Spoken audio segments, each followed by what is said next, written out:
Today we're talking about how you can take advantage of the end of 2017.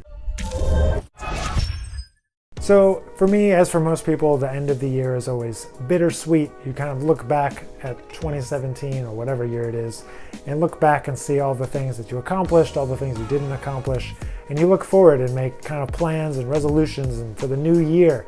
And so this is the last Create, Connect, Repeat of 2017, and I want to kind of take a second to talk about how I look back and how I plan for the future and how you might use some of these tactics in your own life. So for me, I always start with as a musician first and looking back at my gigs in that year. So kind of looking at an income tracking, gig tracking sheet, seeing who I played with, where I played, and kind of thinking back through it all and kind of remembering, oh, that was a great gig, that was a great gig, and just being thankful and grateful that I had all the opportunities that I did to connect with the people that I did and to play at some great venues, to travel a little bit, to go here or there.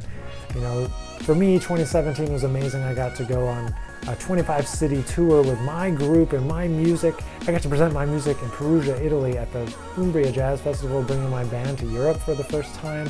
You know, tour Australia and the United States and Europe a few times this year. And it's just been, for me, an amazing year of gratitude and abundance and opportunity. And so I want to go back and I want to recognize that again. For me, personally feel grateful and thankful. So I encourage you to go back through your calendar and look at all of those great things. And at the same time, find out where you were slow. Where was things, or where were some places where you felt not so great about the gigs that you played, or not so great about the projects that you were involved with. And maybe you don't want to work with those people anymore, or maybe you want to find another way to make some money during those periods, so you don't have to play, you know, whatever maybe performance it was you didn't feel super passionate about. Because we always want to level up, you know, on the things that we're doing and feel great about the projects that we're involved with. So after I go back and look through my gig sheet, I go back and look through the calendar, just kind of compare and kind of make sure that I didn't miss anything, kind of looking back through. And so we kind of put those things together. And then, you know, I actually, every year I keep a list of brainstormed goals and vision for the year that I do at the beginning of the year. So I go back to those and I look at my goals and vision for the year, which, to be fair, I've checked and adjusted as the year has gone on and kind of checked off things that I did or kind of adjusted goals that weren't going to happen. So for me, it's an ongoing process, but for it, maybe you, if you haven't been keeping track of some goals and vision for the year, this is a good opportunity to think about doing it for the next year, but kind of going back and think about, what was I trying to do this year?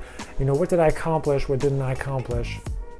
And making plans to either accomplish more or different things in the next year. So after doing all that reflection, it's time for me to think to the future. It's time for me to plan for 2018. So I do a little bit of planning initially kind of in November, December, during the holiday times. It gets a little bit slower. You know, people are busy, so there's not as much outreach type stuff to do. People are busy, people aren't organizing new projects as much right during this period of time between Thanksgiving and Christmas in the United States. It's a time to kind of play offense, to get on offense, to start thinking about what's going to happen at the beginning of the year on through the rest of the next year. So for me, I kind of write down some projects, some goals, some vision of things I want to be working on, whether it's musically or non-musically, songs I want to learn, songs I want to write, all these kind of things, grants I want to write, all these kind of things. Just make lists and start to think about all those sorts of things. So go through, you know, your brain and sort it out and think about all the things in the last year that you've been worrying about, things that you've been thinking about for the last year. For me, I have a planner that I use and it's full of ideas from the whole year. So I go back through and look through and be like, oh, and circle anything and move it onto new lists that didn't happen or new ideas or all that sort of thing. So I kind of get all that together in preparation for 2018 and setting goals for 2018, which I do at the beginning of the year, which I'm looking forward to sharing some of that at the beginning of January 2018 with all of you on Create, Connect, Repeat. So from there, I actually map out a 12-month kind of graph. I guess not really a graph, it's more of just a 12-month chart that I put one project in each month that I think is going to be the focus. Maybe a project is a multi-month project and it'll be the focus for 2 months, but I try to pick one thing, one big thing that I can do in each month. And I know that if I look back on the year, next year, I'll be happy that I got these 10 projects done or these 12 projects done. So I try to map out everything that I'm doing. Maybe you don't have that many, so you can kind of strategically map out these big things. And if you have these big goals, like making a record, something like that, you can set other goals along the way, like get the band together, book the studio, write some music, finish writing the music, get a producer. That's 5 ideas right there to go along with the one of make your own record. There's a lot of sub steps we can do to create measurable steps along the way, because measurable steps are the key. Something that I like to tell myself when I'm thinking about all these things is, what can I do today to take a step towards making this happen? And that's for any goal. And so when I'm thinking about it, it's like, oh, if I could just write an email right now, why not just do it right now? So that's my thing. I make lists, lots of lists in my planner, maybe on a piece of paper, doesn't matter what. It's just anything to help me get it out of my brain, onto a piece of paper, onto something, so that I can look at it and then I can get it done.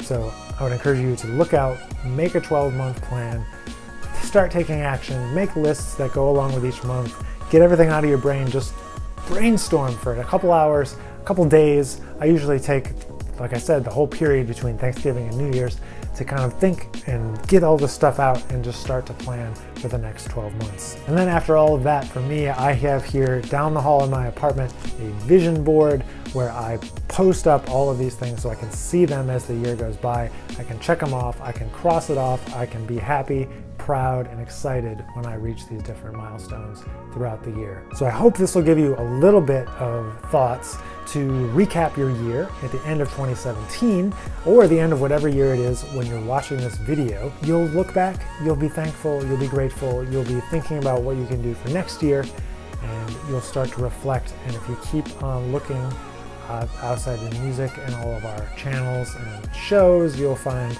some upcoming content that's going to help you to plan for your goal setting for the upcoming year. And you could do this mid-year or anytime. Don't feel like you have to wait if it's the middle of the year, you've never set goals before. Click on to some of these other videos that are going to show you about goal setting. It's going to be posted for the first time January 2018, so as long as it's after that, you're good to go. So thanks for watching Curate, Connect, Repeat, the show that I host here every Friday. As always, thanks for watching, and we will see you guys here next week.